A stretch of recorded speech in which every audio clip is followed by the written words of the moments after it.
Today we're back in New York for another episode of Talking Watches. We'll be speaking with a man who's lived and breathed watches for the last 30 years. He's the managing director of TimeZone.com, member of the jury of the Grand Prix of Horology, and a good friend of mine. His name is William Massena, and today we're talking watches. William, I can't thank you enough for joining us here on Talking Watches today. Thank you for having me. So I would say you're one of my oldest friends in watches. We've known each other for a long time now, and something I've always wondered about you is how you got into this space and how did you acquire so much knowledge and cause so much fear for everybody on TimeZone over the last 20 years? It started very slowly. I wasn't born a watch collector, and actually I think I became a watch collector pretty late. I mean, I was 6 or 7 when I got my first watch. Yeah. And it mesmerized me. I mean, that was the watch I got. And my mother came and she said, well, it's time for you to go to school. I'm going to teach you time. In 2 seconds, she went, small hands is the hour, big hand is the minute. We're going to put them at 12. It's the hour, and then it's quarter, half, quarter to. And I looked at it and it was like quarter to, half. And then I didn't know what the bezel was about. And I asked her, I said, what is this for? She says, I don't know. And I got the watch, but I realized right away that that was a powerful thing that all of a sudden I had something an adult had. You know, Yeah. I could control my time. I could anticipate when it would be time to go to bed, time to eat. So this, for 6, 7 years old, meant freedom. Sure. And I think that started for me. And I was 14, 15, and I wanted to buy myself a watch that I would have the rest of my life. Basically, I knew that I wanted Rolex. It was like the sports thing. You know, I want to be an astronaut. I want to be a pilot. I want to be a diver. And I had a little summer job, and at the end of the summer, in July of 1984, I went into Fourier and I bought this watch. We walked in the store. I was with my mother, and we went upstairs, and I told the lady, well, I have money. I think it was 1,100 Swiss francs, and I want to buy a watch. And the woman said, well, we have the Air King. We have something that we're discontinuing, like there was a discount, which was a Milgausen 19, which obviously I didn't know at the time. Yeah.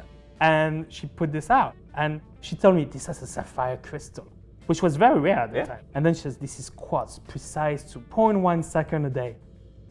And I look at the bracelet and I put it on, and that was it. And I was really happy with it until at the end of the summer I went back to school and people told me, wait, it ticks, so it's a fake. So I want to let the record show here that William Massena purchased a quartz Rolex over a 1019 Milgausen. Yes, that's true. That really shows you the mistakes you make as when you start buying watches. Yeah. And so then, you know, at what point did you enter the online world? And I think most people probably know you from your role as managing director of TimeZone. So the life of a young watch aficionado in the early 90s was very different than today. We had no books, there was nothing. And there was nobody to talk to. I thought I was alone. I thought I was a lonely guy in this world who really liked watches. I worked for a bank, and one day one of the guys in the office says, oh, there's Alta Vista. Alta Vista. So I go on Alta Vista, and it was a search engine. And I typed Rolex Sea Dweller, and TimeZone came up. And there were the topics that I want to talk about, which we still talk about today. Omega versus Rolex. And I was completely hooked. I loved it. You will ask a question, wait 2 days, and somebody will come and answer it. And we were, you know, a bunch of guys, like dozens of guys talking about watches from all over the world. So as you've seen TimeZone grow, your own knowledge and your own passion for watches has grown along with it.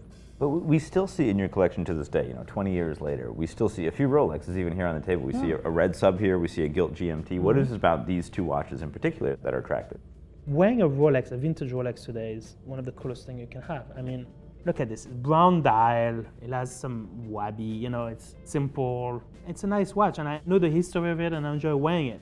Will I collect 50 of these? No. In different variations, I have no interest whatsoever. Yeah. I understand that some guys love it, that, you know, you can have 20 Comex and one had this underline, this and that. But I'm not into the underline collecting or the Comex leather collecting. But you've had a few Rolexes in your day. I did. Yeah. I had. I was blessed. I had most of them actually. I think at least most of the sports ones, and I had really rare ones that I got when they weren't rare or when nobody knew they were rare. Some on this table have been with me for 20 years. Even watches that I've had this since nearly 20 years now. I mean, when it came out. And this is a 5070J. Yeah.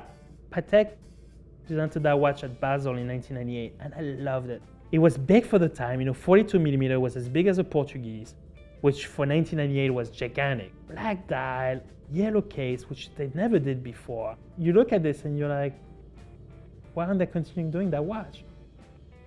And what is that? That's a 3587, which I'm sure you're familiar with the Beta 21, but this one has lugs, which makes it a bit different. And also one of the very early Patek des Points buckle. Interesting. So it's from the 70s. That's for the 70s. Something very interesting from Patek. This is when they were struggling. When brands and Swiss brands struggle, they come up with the best. After the war, after the Second World War, when they had to, bring back the industry, after the crash of the quartz era, every time something hurt the Swiss watch industry, they come back and they make the best. And I think this might not be the best and most beautiful watch of Patek, but it shows that they really try hard to do something with quartz. And so the watch that is often mentioned in the same breath as the 5070 is, of course, the original datograph. Yeah. So tell us about your experience with the datograph. It was 1999, and Lange had a huge model of the datograph movement, and that was showing the press. And I looked at this thing, and I was like, oh my God, this is it. This is what you call boom. Yeah. This is my boom moment at Basel. I saw this, and I couldn't believe it. That movement was made just to be high-end. I knew at that time that the watch industry was going to completely change because of this watch. Yeah. And so obviously we see some great vintage watches here. We see a Breguet Type 20, we see a Mark 11, we see some great tropical Speedmasters, really interesting things. And then all of a sudden we've got these crazy independent watches as well.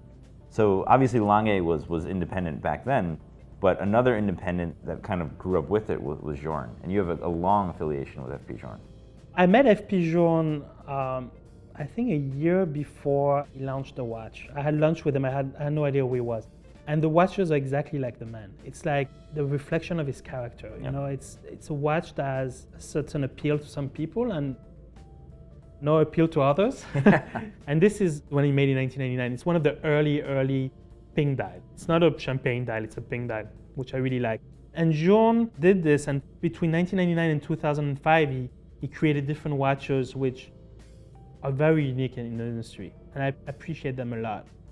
Another brand that has gotten a lot of attention in the past few years, almost in the same way that FP Journe did in the early days, is Laurent Ferrier. And you have a very special Laurent Ferrier. I have a special Laurent Ferrier. Laurent came to the US, and Laurent doesn't speak a word of English. Right. So he came to New York, and somebody who worked with Laurent approached me and said, do you mind going to a dinner and translating things for Laurent and translating what Laurent is saying? And I said with Laurent, and I really like that person. Laurent is a great person. He's funny and he's charming. And I love the tourbillon. I saw the tourbillon and I thought that was the most beautiful tourbillon I've seen since the Journe. And I didn't want to buy one because it was way above my budget that I want to put in a watch. And then Laurent came up with this watch. It has everything that I like in a watch. You know, it's a chronometer. It has a micro roller, which is pretty rare. It has a double détente, a natural escapement. And I loved it. I loved the finish of it. So this was the first prototype, and it's in steel, and it's the first watch that they made. So Laurent Ferrier is obviously, at the higher end of independence these days, but there's others. There's Max, who I know you're close with, and then there's de Bethune. And others, there's Carrie, Vuittilen, and there are other people. Maybe Roger Smith you could put there, maybe a bit different, but those guys, they want to do a better world of watches. Independents want to make better watches. They don't want to sell you many watches. They want to make a better watch. And de Bethune is the guy who kind of told me that. And it's all about the details. It's very simple. You look at that watch, it looks nothing special. All of a sudden you notice that the moon is in 3 dimensions. And of course you turn it over and then it looks like a Formula One car. You have black polish and the Star Trek thing in the middle. I'm surprised that de Bethune doesn't have a wait list of 5 years. And they don't. It's, I think, a very special watch. And could you tell us a little bit about these guys as well? Now, we have de Bethune, we have Ferrier, and then you have the tiny guy who struggles by himself. And that's Laurent Favre, who's a 10th generation watchmaker. His grandfather owned Zenith.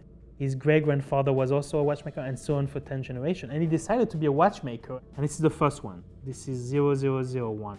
And it reminded me that it's not always, ooh, I'm going to open Basel, I'm going to put some ads, oh, I'm going to be featured on Hodinkee, and I'm going to sell hundreds of watches. Sometimes it's a struggle, and they've been struggling now for 7-8 years. It's not easy to be a watchmaker. So another thing that we see a lot, and a watch that I always see you wearing, is this Tudor, which is an MN, And then also a lot of military watches. I see with the Type 20 and a Mark 11. Yeah. What is it about military watches? If I have to give an advice to a young guy today, it's buy military watches. They're inexpensive. They're easily identifiable because they all usually have serial numbers. Military watches are the coolest thing that came out of the last 50 years, especially the French. For some reason, the French lose war, but can make great vintage military watches. This MN, I just love it. I wish that they had taken a Rolex, maybe the French, like the British. At the same time, in a way, you're kind of happy because they're not competing with the with the Brits. The French have their own, the Tudor. And these are watches that, I mean, it's the same type of thing as a Milsub, as a $100,000 Milsub. But this is, now say around $10,000, $12,000, where when you bought yours or, years ago, they were a fraction of that. Yeah, this too. I mean, Type 20s are inexpensive. Yeah, I mean, they still are. For what it is, Yeah. It's very special. First watch with a retour en vol, flyback. This particular one has a nice brownish dial, great case, but those watches are very modern. And then a watch that many might be surprised that you own is a Navitimer. That's my weekend watch. I wear this most weekends. What is it about it that you love? First of all, do you see the size of that watch? I mean, it's like a pizza plate. It's extremely comfortable on the wrist, even though it's 47 millimeter. And you never see anybody with that. And I kind of like this. And nobody would expect me wearing this. And I kind of like that too. And another one I think people would be surprised by is the EZM1. EZM1. They made this watch with a Lemania 5100 with a minute counter, and it was impossible to get. The only way to buy this watch, you had to go to Frankfurt, take a cab to outside of the city, go to the factory, buy it, and bring it back, which I did. And I loved it. It's like a real tool watch. And if you put me in a room of collectors and you have a guy with this, he's the one who's gonna get the most respect from me.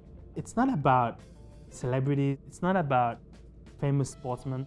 This is just a tool watch. Center minute, easy to read, easy to manipulate. There's nothing you cannot like about a Cine EZM1. So you've been in watches for over 20 years at this point. You've owned hundreds of them. You've seen everything from Jorns to Pateks to Longines to Sins. You've worked at auction houses. You've been advisors. You even owned a store at one point. What do you think is different about the watch industry today relative to 10 years ago and 20 years ago? I think today it's becoming more of a fashion show. Every year we have to come up with something new. Mm-hmm. It's becoming more style over substance. Prices have exploded. Most people now talk more about the money than the watches. You show them a watch, it's like, how much does it cost versus what does it do? And you have threats coming left and right. I talked about my first watch. Today, a child wants an iPhone. He doesn't want a watch, he doesn't care. The iPhone will give him the time. And that's the challenge that the industry are facing. But I don't see them really looking into that. I see them trying to do more and more and bigger and more complicated. And you have as much people today in the watch industry that you had in 1965. Between 1965 and 1975, the industry in Switzerland went from 800 brands to about 150 to 100. We're back to 1,000. Really, we need 1,000 Swiss brands? 1,000? I don't think so. So you look at this collection. What do you feel when you look at all these old watches? I never thought that this was going to start all that. I never thought that watch will have such an influence on my life. To me, I long the guy who buys one watch and the rest of his life doesn't think about it. You see that guy in the street and he has that watch and it might be a Timex Mercury, it can be a Patek, it can be whatever.